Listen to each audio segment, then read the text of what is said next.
हमारा यूनिवर्स यानी ब्रह्मांड, ये जितना बड़ा है उतनी ही गहरी है इसमें छिपे हुए राज, जिसे परत दर परत खोलने का काम फिलहाल कर रही है हबल और जेम्स वेब स्पेस टेलीस्कोप जैसे लेटेस्ट टेक्नोलॉजी से लैस टेलीस्कोप्स। लेकिन अब नासा लॉन्च करने जा रहा है एक ऐसा टेलीस्कोप जो बन सकता है JWST का सप्लीमेंट। इसे जेम्स वेब स्पेस टेलीस्कोप और हबल टेलीस्कोप से भी ज्यादा ताकतवर माना जा रहा है, जो शुरुआती ब्रह्मांड के रहस्यों, बाहर के ग्रहों और पानी की मौजूदगी के साथ ब्रह्मांड की शुरुआत और गैलेक्सीज के बनने की जानकारी देने के साथ साथ लाइफ क्रिएटिंग मॉलिक्यूल्स की खोज भी करेगा। इस टेलीस्कोप का नाम है स्फीयरएक्स, जिसका मतलब है spectrophotometer for the history of the universe, epoch of reionization and ices explorer. इस टेलीस्कोप को फरवरी के आखिर में लॉन्च करने की नासा की प्लानिंग है। और तो क्या खास है इस टेलीस्कोप में और ये कैसे है JWST से अलग, बताएंगे इसकी पूरी जानकारी हमारे आज के वीडियो में। स्वागत है आपका विज्ञान 360 में। दोस्तों, अब तक हबल और जेम्स वेब स्पेस टेलीस्कोप ने अपनी अद्भुत खोजों से हर बार हमें प्राउड फील कराया, जिन्होंने ब्रह्मांड को लेकर हमारी समझ में क्रांतिकारी बदलाव किया। जहां साल 1990 से हबल ने हैरान कर देने वाली इमेजेस और डिटेल डेटा को कैप्चर किया, वहीं 2021 में लॉन्च हुए जेम्स वेब स्पेस टेलीस्कोप ने इंफ्रारेड ऑब्जर्वेशन की बाउंड्रीज को आगे बढ़ाने का काम किया। इन दोनों ही टेलीस्कोप्स ने अपने अपने तरीके से नासा को दूर की गैलेक्सीज और कॉस्मिक इवेंट्स का पता लगाने में मदद की, जिससे एस्ट्रोनॉमी और स्पेस एक्सप्लोरेशन में बड़ी सफलता मिली। हालांकि उनके ऑब्जर्वेशंस आसमान के कुछ खास हिस्सों तक ही सीमित है। हबल जहां अल्ट्रावायलेट और विजिबल लाइट में बेहतरीन काम करता है, वहीं JWST का फोकस इंफ्रारेड पर है। इन दोनों के पास नैरो ऑब्जर्वेशनल फील्ड्स है, जिनकी वजह से ब्रह्मांड का एक बड़ा हिस्सा अनदेखा रह जाता है और ये gap cosmic history, star formation और गैलेक्सी इवोल्यूशन के बारे में हमारी समझ को सीमित कर देते हैं। ऐसे में इस गैप को भरने के लिए नासा ने स्फीयरएक्स मिशन शुरू किया। स्फीयरएक्स की यात्रा 2017 में शुरू हुई, जब इस प्रोजेक्ट को नासा द्वारा फॉर्मली सिलेक्ट किया गया था। 2021 तक इसका डिजाइन फेज पूरा हुआ और डेवलपमेंट स्पेसक्राफ्ट में करने का काम शुरू हुआ। इसके बाद इंस्ट्रूमेंट्स और सिस्टम की जांच शुरू की गई और इसका फाइनल प्रिपरेशन 2024 को पूरा हुआ। नासा के मुताबिक स्फीयरएक्स ऑब्जर्वेटरी ने वेस्ट हाई बे में स्टैंड अलोन ऑपरेशन को पूरा कर लिया और अब राइड शेयर पार्टनर मिशन पंच और SpaceX फाल्कन 9 व्हीकल के साथ ये इंटीग्रेटेड ऑपरेशन शुरू करने के लिए तैयार है। टेलीस्कोप को अगले कुछ हफ्तों में कैलिफोर्निया के वेंडेनबर्ग स्पेस फोर्स बेस से लॉन्च करने का प्लान है। स्फीयरएक्स 2 साल का प्लान मिशन है, जो ऑप्टिकल और नियर इंफ्रारेड लाइट में आसमान का सर्वे करेगा। इसका ये काम भले ही हम अपनी आंखों से नहीं देख पाएंगे, लेकिन ब्रह्मांडीय सवालों के जवाब देने के लिए ये एक पावरफुल टूल के रूप में काम करता है। ये एक इंफ्रारेड टेलीस्कोप है, जिसका मकसद हमारी खुद की गैलेक्सी में जीवन के संकेतों को ढूंढना होगा। इसके साथ वो हमारे ब्रह्मांड और गैलेक्सी के बनने की जांच करेगा।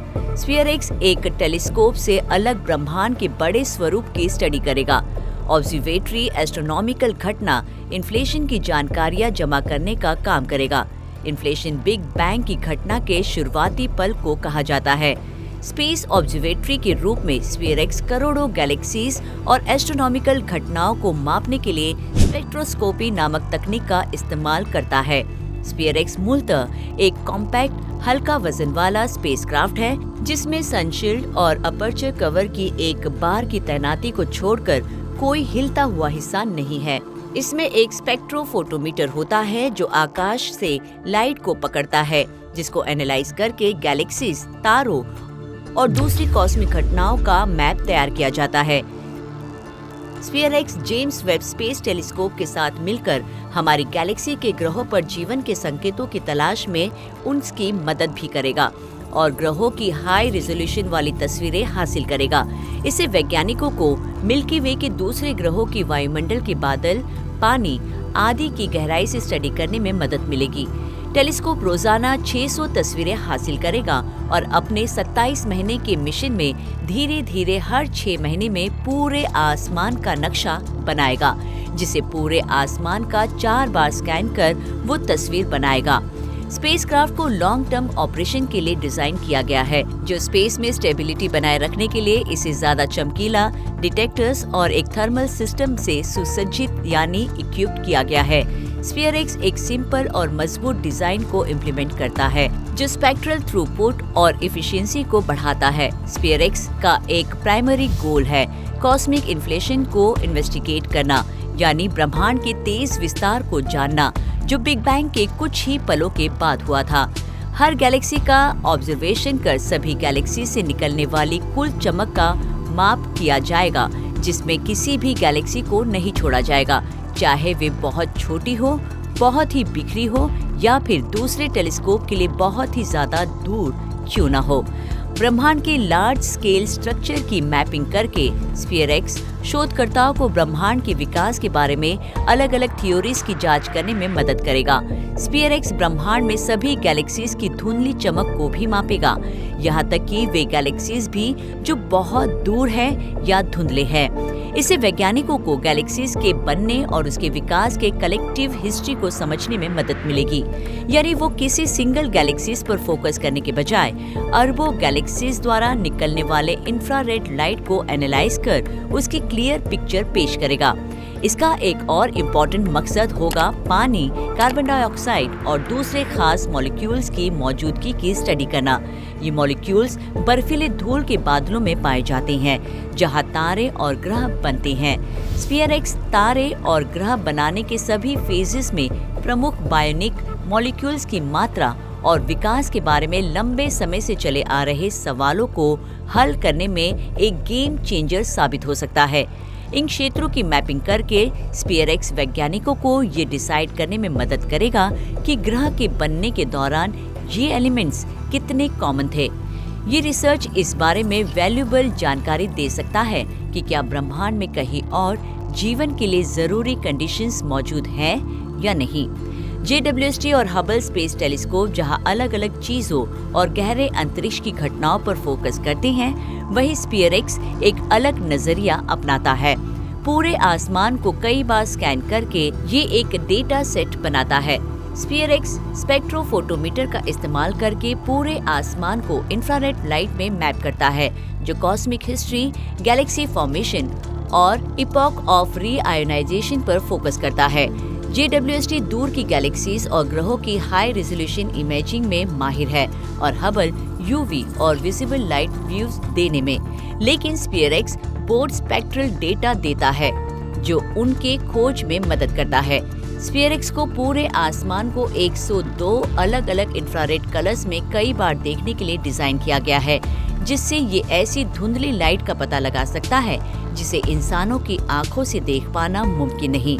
अपने 2 साल के मिशन के दौरान ये करोड़ों गैलेक्सीज से लाइट की स्टडी करके ब्रह्मांड का एक बड़ा 3D मैप तैयार करेगा। ये उन हर बिंदु पर डिटेल डेटा हासिल करेगा जिस रास्ते पर सूरज अपना सफर करता हुआ महसूस होता है।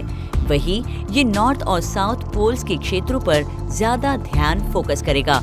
ये अलग अलग वेवलेंथ्स पर लाइट को मापेगा।